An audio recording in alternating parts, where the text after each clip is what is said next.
I'm Joel Danowitz with Grid Automation. We're here at the Siebel Center for Design at the University of Illinois. Let's go check out their shop. How's it going, Neil? Good, how you doing, Joel? Good, good.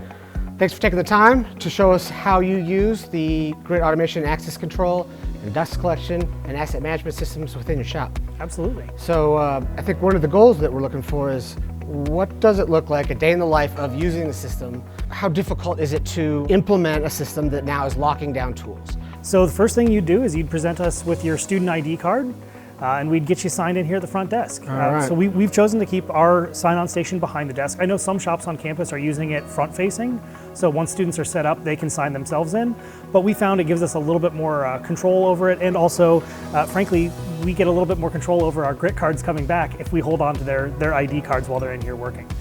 So I can go ahead and sign you in real quick. All right. So I'm gonna just... So here at the U of I, your student ID cards have a magnetic swipe. Yeah, we've got magnetic swipe. Okay. Not everybody has RFID, so we can't directly use these as our access control cards. So we use the grit control cards that are provided. So I'm just gonna swipe the card here, tap this. Now that's signed in for you. Okay. While you're working, we're gonna hold on to your iCard. We're gonna tap that, stick that right in our holder, and you're all set up. How does the user get an account added into Grid? So that's the really nice thing, is right now we have an integration with our iCard office. So the second I swipe a new user's student ID card, it's gonna automatically populate all that information for them.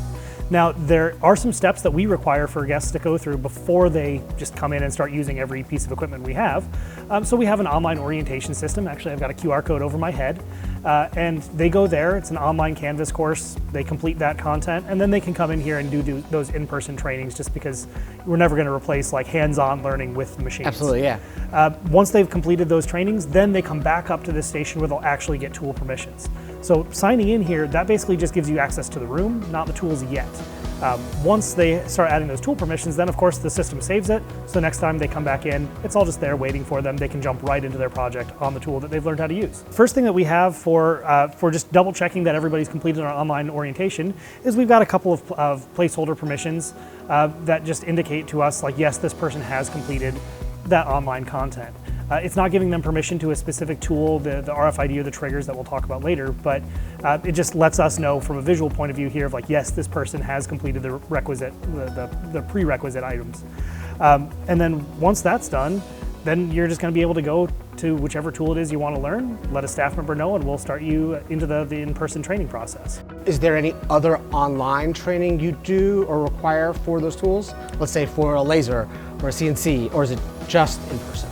So aside from that, like sort of prerequisite information, that's it. So Okay. that's going to cover just the basic safety for that tool, as well as giving you some templates and some pointers on how to set up your files.